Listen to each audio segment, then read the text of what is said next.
Hey guys, welcome to the channel. Welcome back if you're a subscriber. My name's Neil and it's time for something special. This is my season 1 recap of Lost. Guys, I'm nervous. I don't know if doing this is a mistake or not, but this is the first time I'm going to be doing a reaction video without reacting to a video, which is a little counterintuitive, but enough commenters have asked, and by enough I mean a handful, that I do a recap of my thoughts of season 1 of Lost. And I kind of like the idea. The idea kind of scares the heck out of me too. I don't know if anyone's really going to be interested in listening to me ramble for what might be 10 minutes, what might be an hour. I have so many thoughts about this show. I try to spread them out with my preambles and my postscripts to each reaction video, and I obviously have my thoughts while I'm actually watching as well, but maybe now is a good time to really sort of sit back and digest everything that's happened in the first 25 episodes of this really cool show. So, where to start? I think the first thing to do is just talk about the season finale, the 3-part Exodus.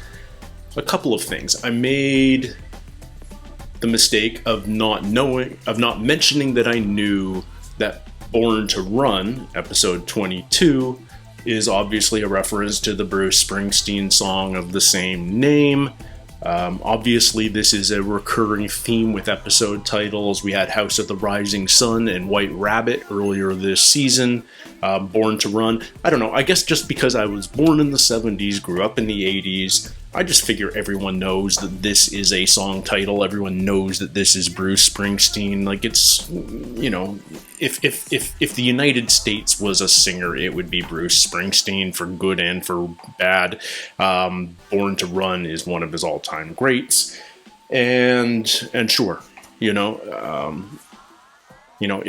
an appropriate title for a Kate flashback episode.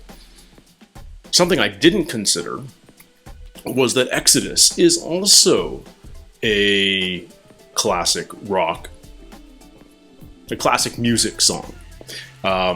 It's one of Bob Marley's greats, and you wouldn't necessarily think of that when you just first see it. Obviously, it has biblical connotations, much more than that, and just the practical connotations of people, a group of people leaving their territory, which applies to the departure of the raft, and what a great moment that was, by the way.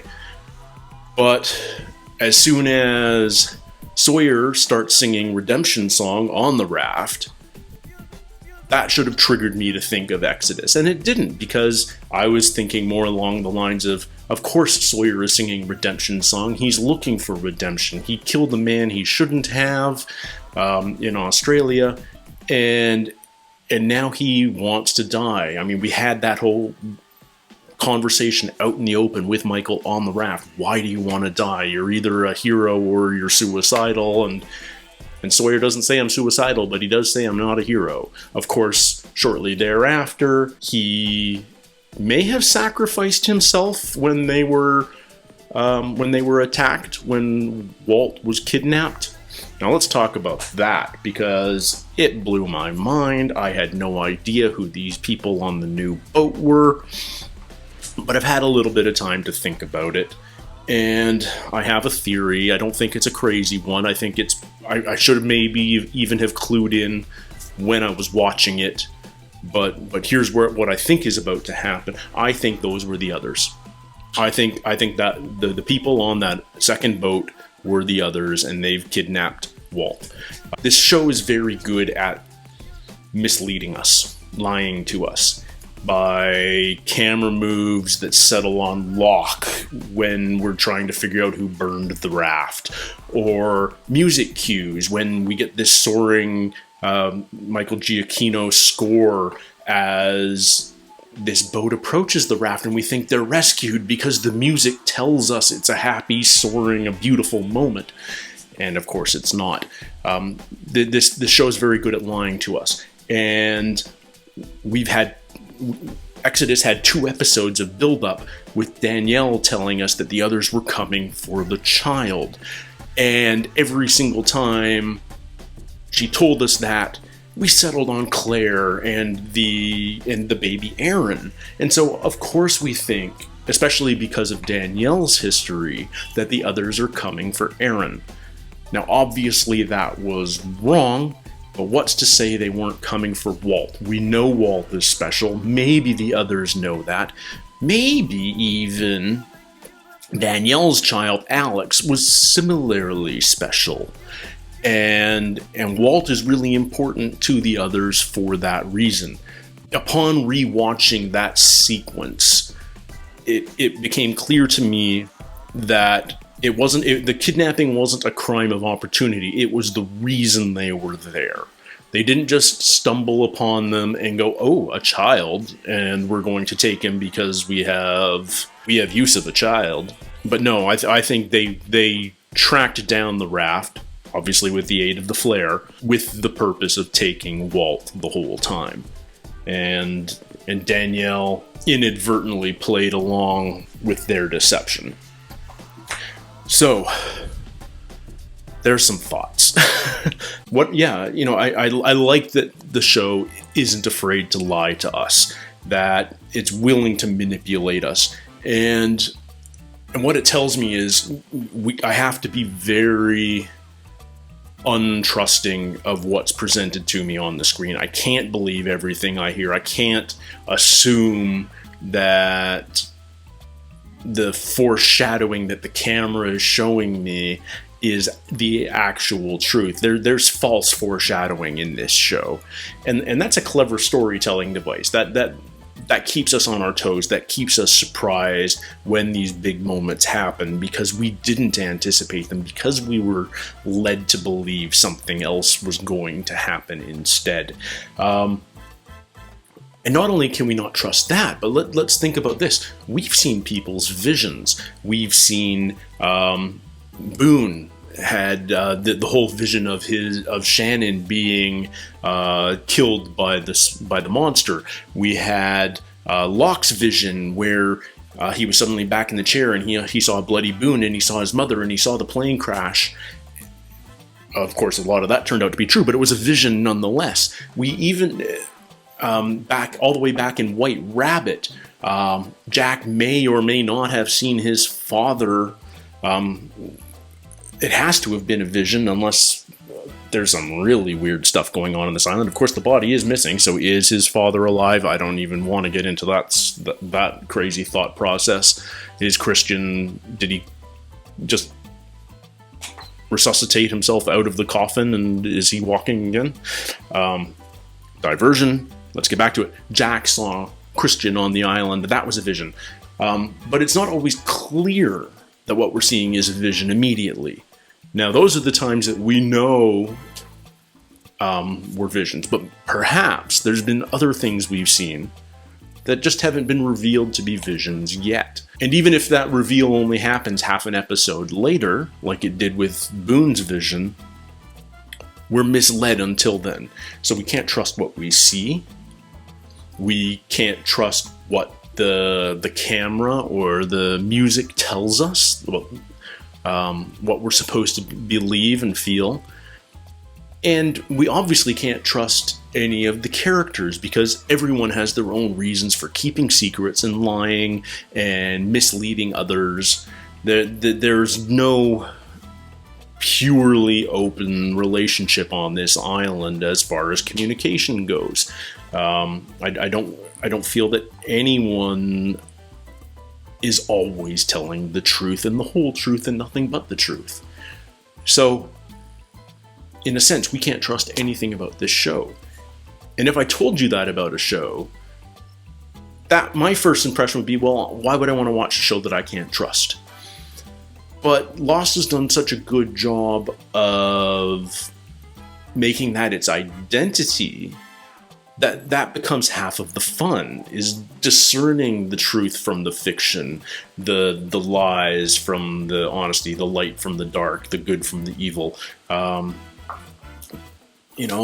That's the joy of watching, is figuring out what's really going on. And obviously the show is full of great mysteries. Let's start doing some top 5 lists. And let's open with my first one, the 5 biggest mysteries of season 1 of Lost. In 5th place, what is up with Walt's superpowers? And to a lesser extent, Locke's. They've both demonstrated that they've got what may be some supernatural gifts. Walt has this ability to not only make things happen with his mind, but maybe even to create things with his mind.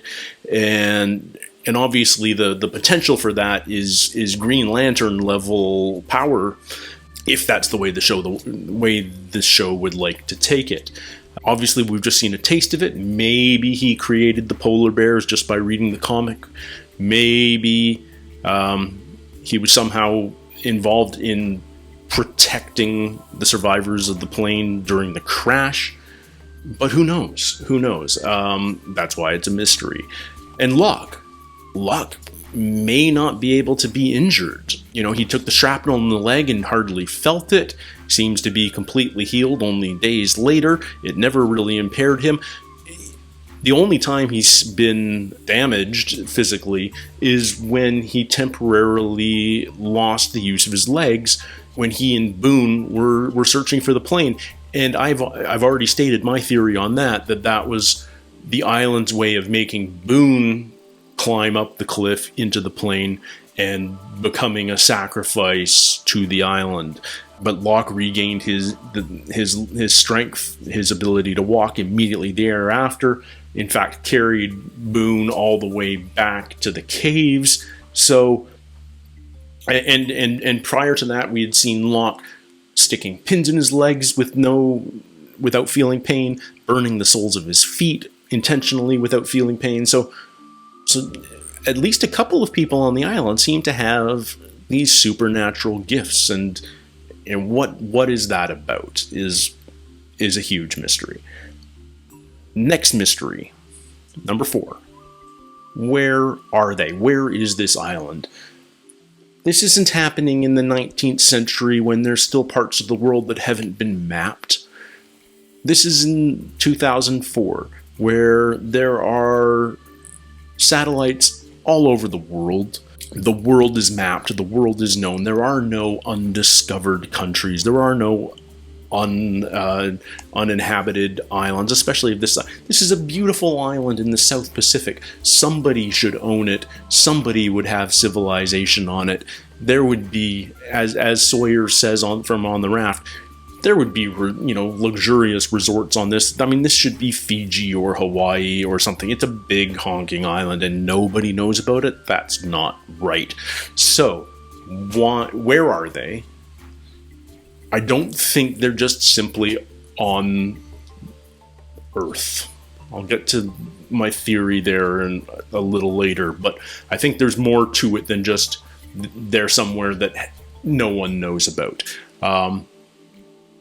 Maybe they're under a big Wakanda-like dome, similar to the big glass dome that we saw in the comic book. And if Walt can make polar bears, maybe he can make an invisible island, an undetectable island. But obviously that's a huge mystery. Where are they? It makes no sense in the real world that this would happen. So there's something else going on. Number 3, the third biggest mystery. What's up with the smoke monster? It was unseen for a large part of the season, even though Locke saw it. We as the audience didn't. And now it's been finally revealed to us, and yet it's conscious smoke. It moves with purpose, but it's intangible, and yet it can grab and pull Locke. It can uproot trees. It sounds mechanical. it lives underground, or at least it goes underground through these holes that it tried to pull Locke into. So what is it? My first thought is that it's cloaked, basically, that it's some sort of advanced camouflage, and that it is in fact a technological defense system. It was created, and it just can't be seen. That's part of its camouflage. That's part of what makes it so effective as the island security system. But we've only really just seen it for the first time in Exodus. I feel like it will become a even larger part of the story in season 2 and beyond. Mystery number 2. Who took Walt? I have my theory, obviously. I think it's the others, but we don't know that for sure. That's just my theory at this point. I'm really hoping that gets answered in the first couple episodes of season 2. It was a tiny little boat in the giant ocean of the South Pacific. A pet peeve of mine right now. Syed, when explaining the radar display, said it had a range of something like 20 miles or 15 miles or something. Like it had a pretty decent range, and that blip went from off screen to them in the matter of about a minute. And then we see that little boat, and it's like, okay, almost no boats go a mile a minute. 60 miles an hour in a boat is incredibly fast. That it's a ton of resistance to overcome pushing a boat through water. And a boat of that sort with a little putty engine and of that size, no, I mean, that's an hour's journey to go 15, 20 miles at full speed, and yet it got there fast. But that's just a writer's shortcut in my mind. That's a bit of liberty there. But aside from that, who was on the boat? Obviously we weren't given any names. I think there were 4 people on the boat, 3 men and a woman. None of them looked like a 16-year-old woman, although the woman inside the cabin who threw the gas bomb or whatever that was that blew up the raft could have been younger, might have been Alex. It was at night. It was shot in shadow on purpose, I think. The producers want to give themselves as much flexibility and liberty at this point before locking themselves into anything necessarily for future seasons. But maybe it wasn't the others. Maybe there's an entirely new antagonistic force that the survivors will have to deal with, and it is these kidnappers. I'd like to know the answer to that as soon as possible in season 2. And obviously the number one mystery on the island, what's in the hatch? We finally can go down into the hatch, but the dynamite worked. And now we're presented with this huge ladder down into a mysterious deep that obviously wasn't revealed in the finale. Hopefully will be revealed in the first episode or 2. What's down there, who knows? But what's clear to me about the island now is there are 2 types of people that have used the island. It was developed. We know that the hatch is there. We know that there at least used to be, there still is a radio tower somewhere, though we haven't seen it, that was broadcasting Danielle's SOS. Prior to that, it was broadcasting the numbers. There's this relatively extensive underground system that maybe the smoke monster is part of as well. There's certainly, the hatch goes deep. So somebody went there with technology and built things. And then also, of course, there have been survivors. The plane crash, Danielle's ship, the Nigerian drug smugglers, Adam and Eve from 40 or 50 years ago. Their bodies were found in the cave.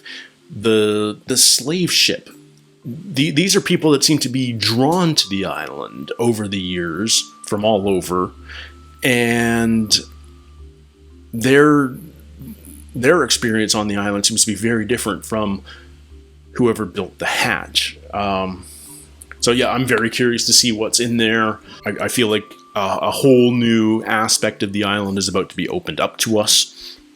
And what that exactly is, I don't know. One honorable mention mystery, and I'm fairly confident about this one at this point. Early on, when Rose was talking with Jack, she had faith that the survivors in the tail section survived. That her husband, who was in the tail section at the time, is alive. And the only reason I'm fairly sure that is now a reality is because Michelle Rodriguez hit up Jack in the airport bar. You don't bring Michelle Rodriguez in for a one-scene cameo in a season finale. You bring Michelle Rodriguez in because she's going to become a series regular. I also think this timed out with when she left the Fast and Furious franchise, and so yes, I suspect she's going to be showing up a bunch in season 2. And if that's the case, we know she was in row 42, Jack was in 23, numbers, she'd be in the tail section. So there are tail section survivors. How many? I don't know, but I wonder how long we're going to have to wait before we meet them. I might be wrong, but I really don't think I am. I'm 95% sure we're going to meet tail survivors at some point. So, there's my first top 5 list. Here's something really cool about Lost. Lost would be a lot of fun as a show if it was just about the mystery. If it was just about survivors trying to figure out what's going on. But what I think elevates it is the character development that's also going on in this show. There's real personality, there's real backstory to every character, and there's so many characters. They've done such a good job in the space of one season of television to tell us so much about so many people. It's a really large cast, and yet it works. You know, everyone's got a very clear backstory. Obviously, there's still mystery to a lot of characters' histories, so there's still obviously lots more to tell. I suspect they're going to maintain the flashback motif throughout the duration of the series. That's not going to go away anytime soon. So we're going to continue to learn more, but they've done such a good job in the first season of introducing so many really compelling characters. And one of the things that I really like about all our characters is there are not good characters and bad characters. There are not black. No one's black and white. It's all shades of gray. There are bad people doing good things for the right reasons. There's good people doing bad things for good reasons. There's nuance. There's circumstance. There's motivation, and there's internal conflict that's being dealt with all the time, which in a sense means that Locke, back in episode 2, was dead wrong, where he said there's two sides. There's black and there's white. There's dark and there's light. It's not like that. Although that's Locke's perspective, and clearly he thinks he's in the light. They're complex. They're changing. They're evolving. Every character is lost in some regard. When we're lost, we're looking for something. We are not comfortable with where we are right now. We want to get somewhere that is more comfortable. And all of our characters are looking for something that they hope will make their life better. And I'm not talking about wealth and fame and the things that a lot of us think would be, this wouldn't, if only. But they're looking for more core things. They're looking for redemption. They're looking for forgiveness. They're looking for purpose. They're looking for inner peace. And every single character is dealing with their own inner journey towards that goal, while dealing with the whole external conflict of surviving on the island and finding a way home. So they're really trying to get home on two levels. Every single one is, wants to get back to the real world, in a true physical sense, but also wants to get to a place of peace internally. I think that's really cool, and that second layer really makes the characters so much richer. Time for another top 5 list. Let's talk about my 5 favorite characters. Now's when I pick sides, because every Lostie has their own favorites. And there are some who are crowd favorites, and there are others who most people don't like, or don't like as much as others. You are free to disagree with me or agree with me, as the case may be. I'd love to hear why you think I'm wrong, but also just trust that,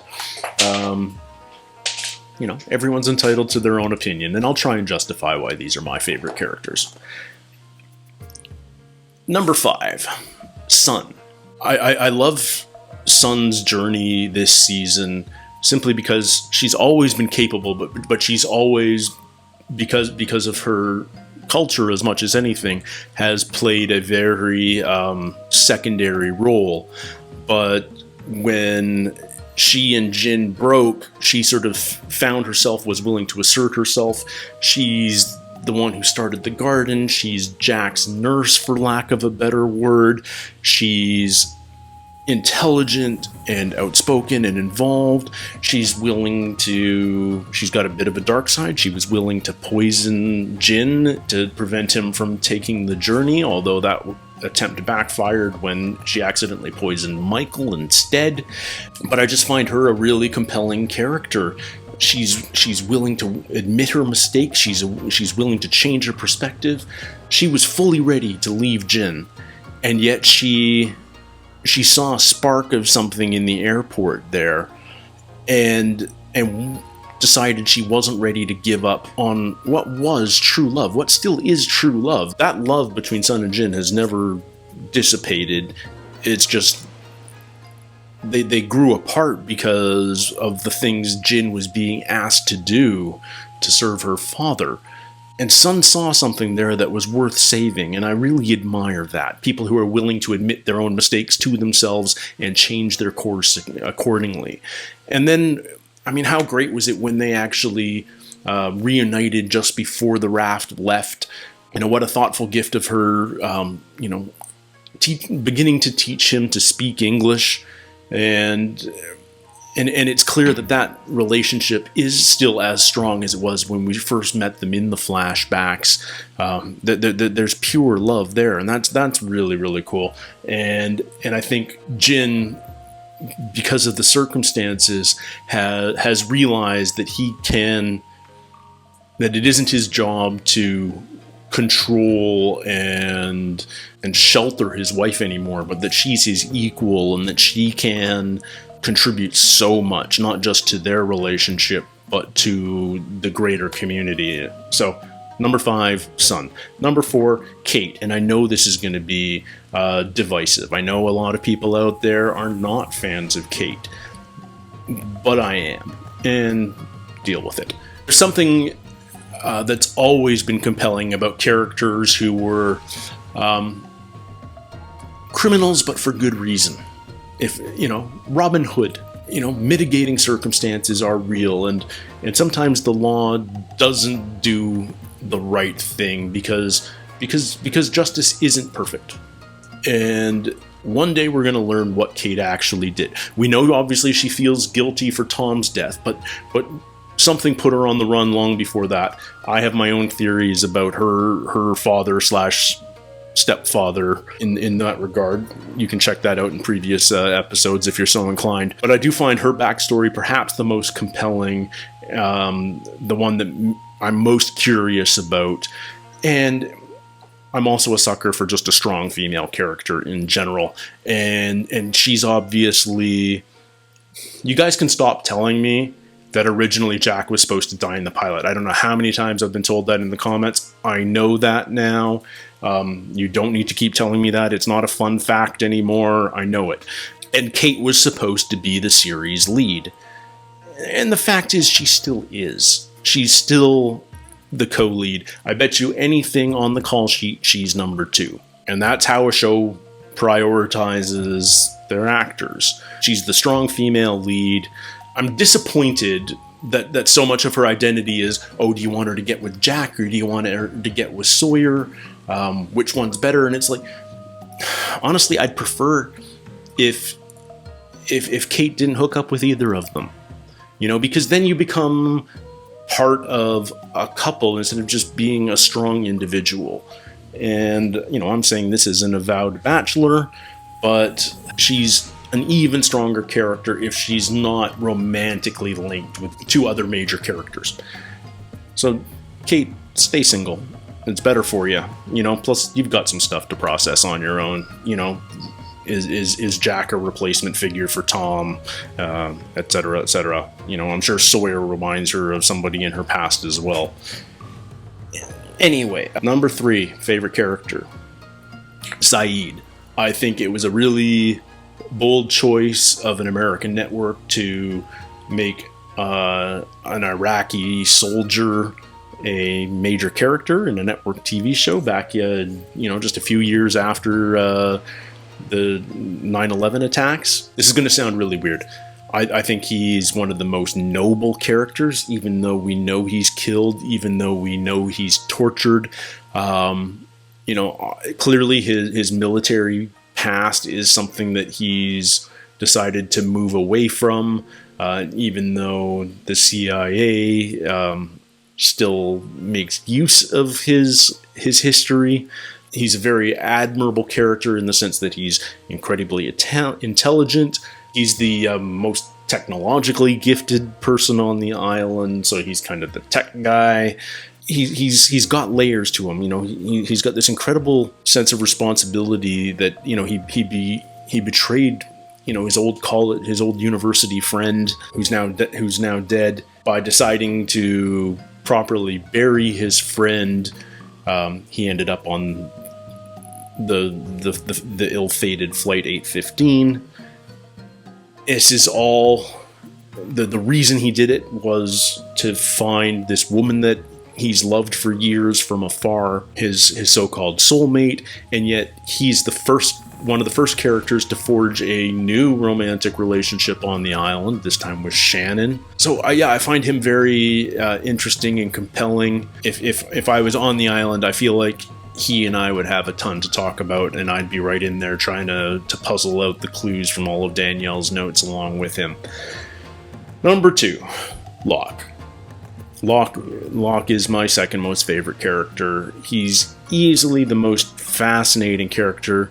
His faith is just so strong and so pure, and apparently justified on this island.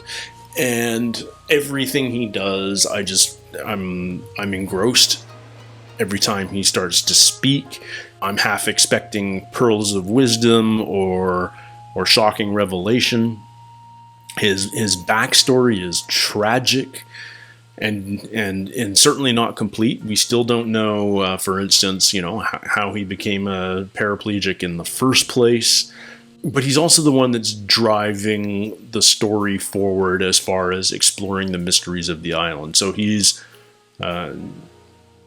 central in that whole side of the story, which is the major part of the story of Lost. So, love Locke. And my favorite character of all is Hurley. I don't think I'm alone in this. I think Hurley is such a cool character. We know he was institutionalized. We don't know what for, but obviously, A, he's better, but B, he understands the danger of being called crazy. He doesn't want to appear crazy to anybody now, which is why he hasn't told anybody about the numbers, and yet the numbers are clearly a major influence in his life. The numbers are everywhere in his life.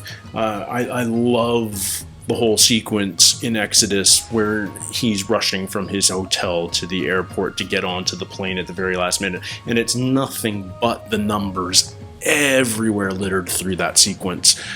So entertaining. The filmmakers obviously had a ton of fun with it, and the look of relief and joy on his face when he's told it's his lucky day and he can get on board. It's just so pure and heartwarming. It just makes you laugh with joy. And his motivation was so pure too. He just wanted to get home in time for his mom's birthday. Like, how cool is that? How simple is that? How honest and straightforward is that? And that's one of the really cool things about him, is he is honest and straightforward, and I think he's one of the few characters that doesn't really have any ulterior motive. He wants to help. He knows he's not an alpha, but he also knows he's capable, and that he's capable of more than people expect. He's the heart of the island. He took it upon himself to take care of the survivors' mental health, not just by building the golf course, but he's just there for people. You can tell he cares, that he wants people to be sane, and obviously his own history with mental health is part of the reason why he's so focused on making that a priority. While Jack's taking care of everyone's physical health, he's there to make people feel better in their minds. And that's at least as important in a survivor situation like this on Lost. And now he's central to the story with the numbers. The numbers are on the hatch. The numbers were being broadcast from the radio tower.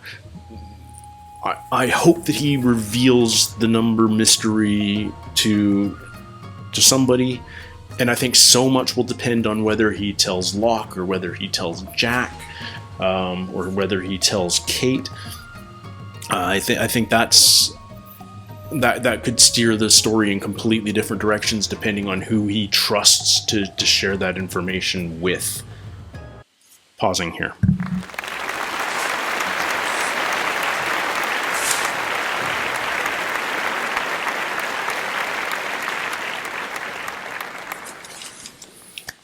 Something else I love about the show is how much there is for us to pay attention to. I've already talked about the music, and I'm not just talking about Michael Giacchino's score, which is amazing and I love, and is so good at steering our emotions, sometimes, mostly honestly, but occasionally deceptively, and bravo for the directors and producers for making those choices.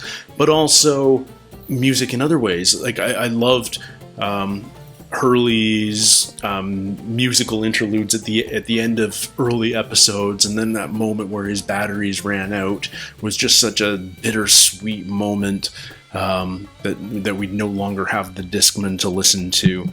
And obviously there's the song titles in a lot of the episode names.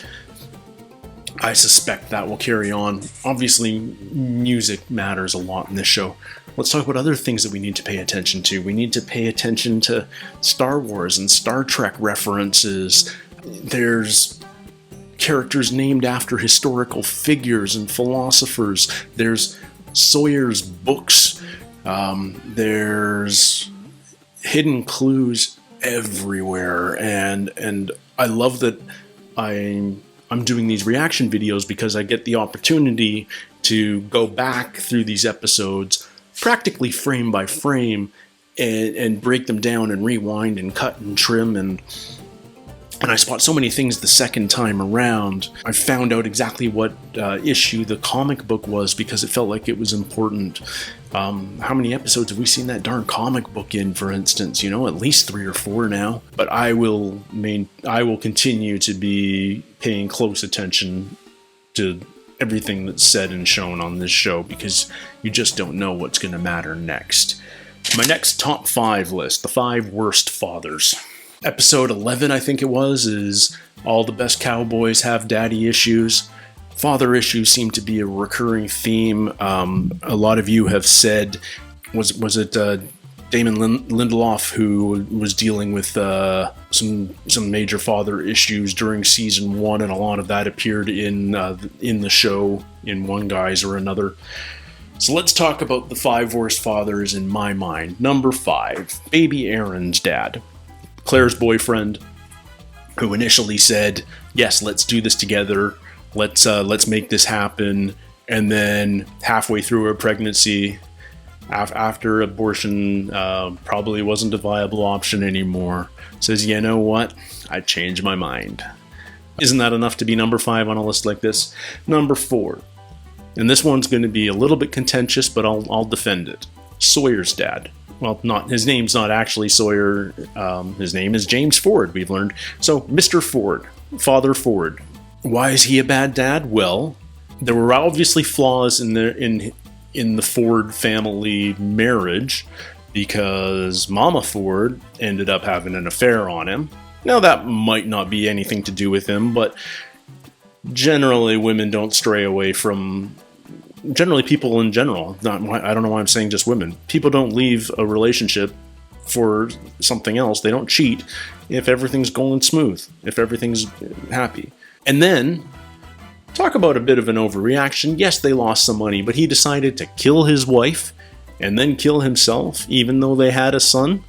Like, you can work through a cheating spouse and a loss of money. You don't have to Control, Alt, Delete your existence. So yeah, he's number 4. Number 3. And this is a sign of just how terrible the fathers on Lost are. Number 3 is Christian Shepherd. The man who asked his son to lie for him even though he was a malpracticing physician. We know from his conversations with Sawyer in the bar in Sydney that he wished he could tell his son that he was proud of him. He wished he could apologize. He wished he could thank him, but he chose not to because he's weak. I don't think that's redeeming of Christian. I think that's just further proof that his son's emotional well-being is a secondary thought to him. How easy is it to make a phone call? Come on, Christian, do better. Number 2, worst father. And this one was a toss-up between 1 and 2. But I'm going to say number 2 is Son's dad. He knew as soon as Jin asked for Son's hand in marriage that he could use Jin in any which way he wanted, because Jin would be so desperate to prove himself worthy of the leap in social status and worthy of a father's support in a marriage that's still very much in a culture that still very much depends on those sorts of things. And Son's father abused that trust, that commitment, by turning Jin into an enforcer, a thug, and then reminded Jin at every turn that he was never free, he would never be free, that he was always going to answer to Son's father, Mr. Pake. And yeah, that earns you number 2. That earns you number 2. Let's not even get into the fact that, he's a corrupt CEO of an automobile multinational. We just assume at this point that most people in that position are criminal in some regard. Finally, number 1, Locke's dad, Anthony Cooper. He knew Locke existed. He knew John was born. He kept tabs on him his entire life. He never chose to make contact until he needed a biological match for a kidney replacement.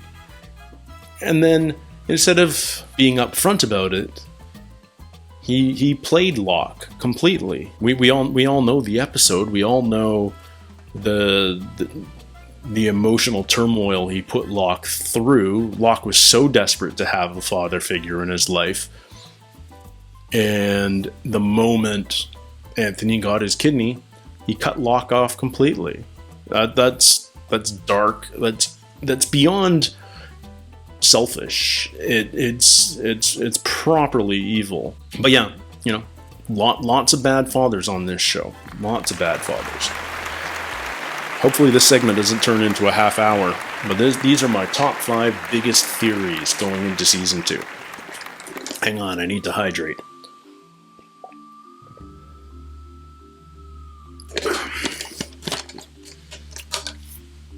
Okay, my 5 biggest theories, in no particular order. There's a wormhole through the planet. There's a wormhole through the planet, and it may connect 3 separate places. The first place is a spot somewhere in the South Pacific. This is the spot that maybe the plane, during its crash descent, flew through. This is a spot that Danielle's ship was drawn to. But there also appears to be a spot somewhere off the west coast of Africa. You know, we're told about this slave ship that's appeared miles inland in the jungle on the island. And it's British. And the British slave trade did not operate off the east coast of Africa. It didn't go to mining colonies in the South Pacific. The British slave trade operated between America, West Africa, and the United Kingdom. It worked that triangle. And we also know that Nigerian drug smugglers somehow ended up on the island in a relatively short-range aircraft, that Beechcraft. It's not a long-distance plane that can fly thousands of miles at a time. For it to fly from Nigeria to the South Pacific would require 8 or 10 legs of refueling. It just makes no sense. Unless there's a wormhole somewhere off West Africa, south of Nigeria perhaps, where also this old British slave ship came through, that connects it to the island. Now, the island could be in the South Pacific at one end of the wormhole. Nigeria could be on the other.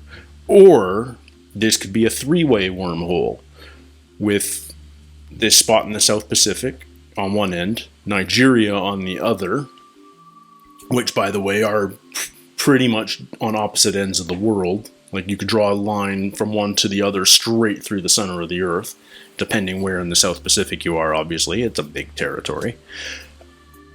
But is there a third end to the wormhole where the island is? So you can get sucked into this from the South Pacific or from Nigeria and end up on the island. Because that seems to be where all these stranded people on the island end up. The Nigerian drug smugglers, the slave ship out of West Africa, Danielle's ship, the plane crash. We don't yet know where Adam and Eve, the survivors from 40 or 50 years ago that we found in the caves, we don't know where they're from, but it wouldn't surprise me if their story comes out eventually and that they were from one of these two locations as well. Which means that the island could be almost anywhere. Who knows? Who knows where it is? But that's my theory. There's a wormhole. My next theory, and this is about Kate's past. I think Kate killed either her father or her stepfather, potentially because they were abusing her and or her mother. Her mother is obviously completely messed up now, yet afraid of Kate, which means Kate's obviously, in my mind, demonstrated some violence in her presence. We know Kate wanted to run away based on the tape she recorded with Tom back when they were teenagers. We haven't revealed all of that backstory yet, but I have a feeling that there is some domestic abuse history there. It doesn't feel like a huge reach. That's unfortunately an all too common storyline these days. My next theory, and this one's about Locke. How did Locke become a paraplegic? You know, we've been teased with this so many times, you know, whether he's been hit by a car or he's in a car accident or maybe it was kidney surgery gone wrong. We kept thinking, oh, maybe this is it. Maybe this is it. I have a different theory now. I think now that his paraplegia was psychosomatic. Like, there was no physical cause. Like, it hysterical paraplegism, for lack of a better word. That it was all in his mind somehow. Of course, he wouldn't look at it that way. He would look at it as this mysterious affliction that just kind of ruined his life even more. But I have a funny feeling that that's what it was, and perhaps the plane crash was what he needed to jolt himself out of that. You know, maybe that's the semi-rational explanation for how he got the use of his legs back. You know, I'm certainly no medical doctor, But I think that's an interesting theory, and that's the one I've got right now. I might look back on this in 5 or 6 episodes and go, what was I thinking? But right now, that's my theory.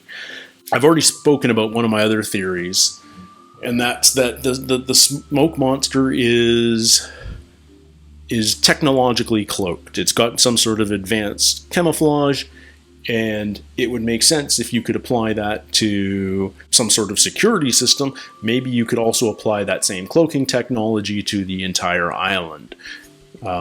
So yeah, maybe the entire island really does have a Wakanda-like shield on over it, making it impossible for them to be found by the outside world. My last biggest theory is about the numbers. Hurley knows the numbers are bad news, but he doesn't deal with them in a rational way. The numbers obviously led him to win the lottery, and that was good news. Then there was a bunch of bad news, a bunch of bad luck in his life that immediately followed the lottery win, and so now he thinks that the numbers are somehow cursed. I think of them as a slightly different way. I think the numbers are a warning system. Let's go back to that really fun sequence of him rushing to the airport trying to catch the flight. And the numbers are everywhere, and the reason the numbers are there in my mind is to warn him, don't get on this flight. You know, Hurley mutters these numbers just like Lenny did in the mental institution. 4, 8, 15, 16, 23, 42. 4, 8, 15, 16, 23, 42. He repeats them to himself like a mantra, and yet he's totally fine getting on a flight 8:15, leaving at gate 23. Wouldn't that be a huge warning sign to somebody who took these numbers seriously? If I thought these numbers were cursed, there's no way I'd get on that flight. If I ran past six girls on a sports team and their jersey numbers were 4, 8, 15, 16, 23, 42, I would stop dead in my tracks and go, something's going on. If the guy whose mobility scooter I bought off him had a hat that said Crazy 8s on it, and it cost me $1,600 to buy it off him, I'd think twice about using that scooter. And yet, Hurley does. So they're not cursed. They're a warning system, and if he just pays attention to them more carefully, maybe they can really guide him and steer his life a little more. I think it was totally right of him to try and stop Locke from blowing the top of the hatch as soon as he discovered the numbers. Obviously Locke is so obsessed about getting into the hatch that nothing was going to stop him. But Hurley knows those numbers matter, and the fact that they're on the hatch should be a flashing red beacon of warning that he needs to proceed with extreme caution at this point. If the smoke monster is the island security system, the numbers are the Hurley security system. He's aware of the numbers, but he needs to figure out a system for using them better to his advantage at this point. There's something that I thought of just the other day, and it surprises me that I hadn't really considered it before. And maybe it's because until now, it hasn't been spelled out quite so obviously on the show. But during Exodus, it was spelled out quite clearly that the major conflict amongst the survivors from this point forward is going to be between Locke and Jack. The man of faith, the man of science. I think that's even the first, that's the title of the first episode of season 2. And that's how Locke describes them. Jack agrees that he's a man of science, and therefore he doubts Locke's faith. Locke, on the other hand, disregards Jack's leadership. But I found it interesting that I haven't made this connection before. Locke was a paraplegic and Jack is a spinal surgeon. Like, in the real world, Jack might be exactly the guy that Locke needs to solve his problems, to make his life better. And yet, the moment of the crash, that problem of Locke's is gone, and suddenly Locke has no need for a man like Jack. He can't even get hurt at this point, so he doesn't need Jack as a doctor at all. Jack would have been his savior, and now Jack is a distraction from his true purpose. I thought that was interesting. There's two sides to, this dichotomy is a very complex one and has a lot of layers. It's similar to the dichotomy between Kate and Sawyer. I think they're a matched pair on this island, not necessarily romantically, but like Jack and Locke are a matched pair, so are Sawyer and Kate. Sawyer is the career criminal who's driven by one thing and one thing only, and that's to kill the man who ruined his life. Whereas Kate is the accidental criminal, we think, whose sole purpose is atoning for the death that she accidentally caused. And yet they've got this common bond, of they're the two bad characters on the island.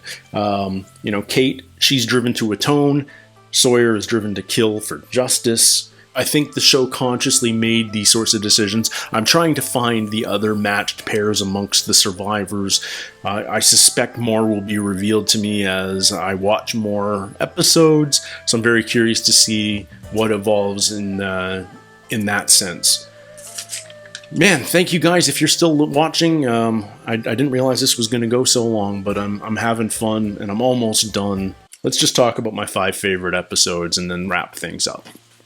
In 5th place, Confidence Man. And I think it's because I've said this before. We consume so much story that it's very easy for us to anticipate where stories are going. There are archetypical stories that we all know, that we understand, even on a subconscious level. So we just know where a traditional story goes. So it's very rare where you're genuinely surprised by a reveal that is well crafted and not just shocking. And yet the reveal of Confidence Man at the very end, when we realize that the letter that Sawyer's been carrying around wasn't written to him, but was written by him, was a really great moment and a proper surprise. And I thought it was really well crafted. I think Sawyer's backstory is a really tragic one. Obviously, he's made a ton of poor choices in his life, and he's by no means a tragic figure, but his backstory is tragic, if that makes sense. I think, I don't believe in fate. I don't believe in destiny. I believe in choices.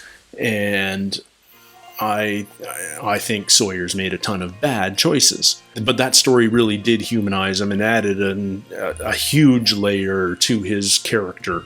And I've also just got a soft spot for stories about clever criminals, whether they're heist movies or con men. That's just one of my jams. Number 4, and I'm cheating a little bit here, I'm going to take the 2-part pilot. What a great way to launch a series. We all know how much it cost. We all know how massive those opening crash scenes were. They did such a good job of introducing so much to us right off the top, and compelling people to come back to learn more. They just teased at little mysteries in those first couple episodes. It felt almost normal at that point, and yet by the end of it, there was a monster in the jungle that killed the pilot.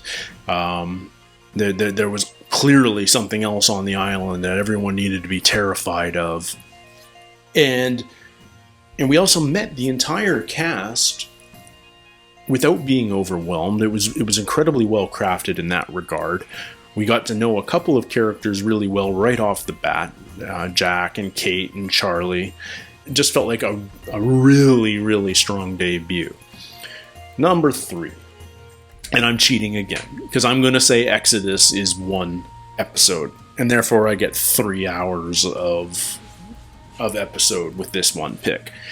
I kept wondering whether how many mysteries would be resolved or answered in the season finale, and it turns out not much at all. And yet I'm not mad in the least, because we're taking steps. We've gotten into the hatch, even though we don't know what's in there yet.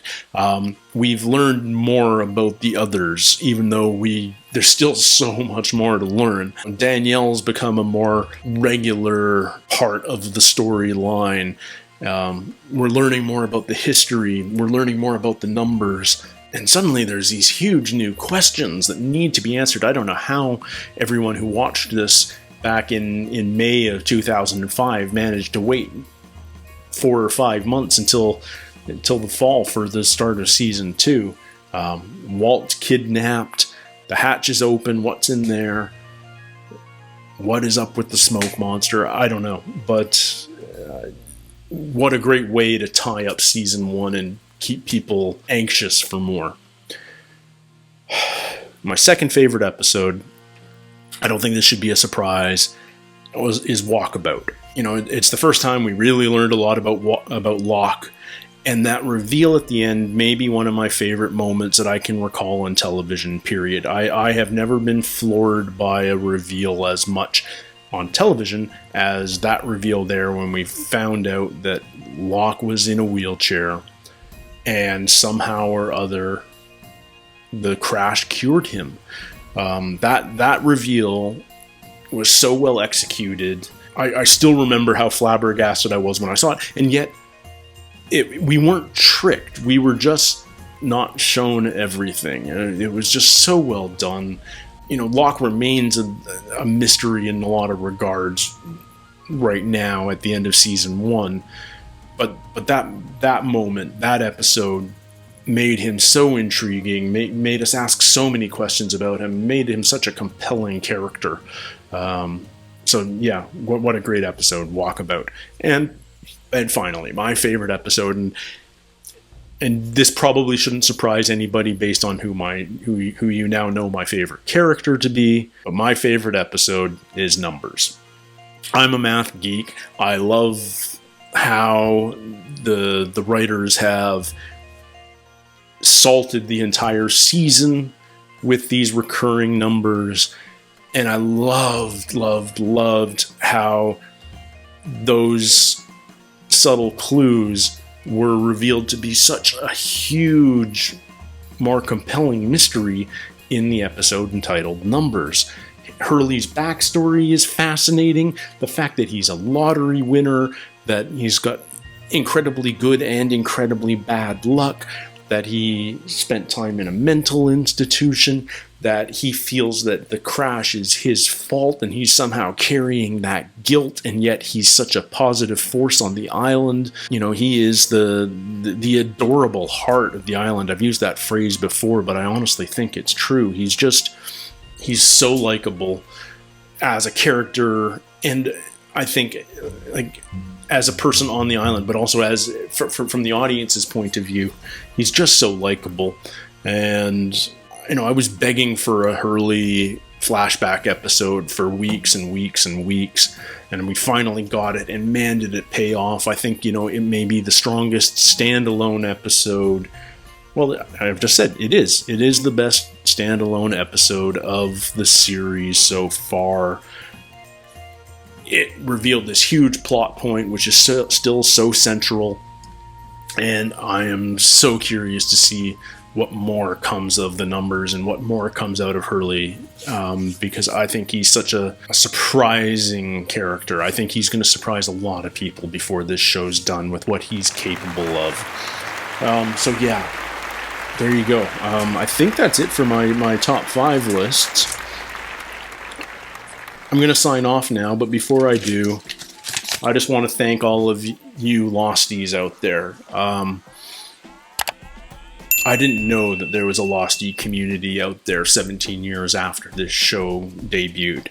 I knew that there were fans, but I didn't know that there was a community. And the fact that I've discovered this community, that I now feel like I'm part of it, is due entirely to those of you who involved me, who encouraged me, who supported me, and who shared information along the way without sharing spoilers. Huge thanks, by the way, to my 4 moderators, to Jessica Hirsch, to Coupon, to Charmed, and to Will Sofer. You guys are awesome. Thank you so much for patrolling the comments section and keeping the evil spoilers away from me. There's no way I'd be able to follow this journey as innocently as I could, as I'm still capable of doing, because unfortunately there's just some people who like to see the world burn and spoil things for others and all of that. But thanks to them, thanks to all of you Losties out there for welcoming me into the community. I love that I have found this show, and I love that I have found all of you. Thank you all so much for following me through Season 1, and stay tuned in a couple of days when we start Season 2. Until then, guys, thank you so much. Take care, stay healthy, and we'll see you soon. Cheers.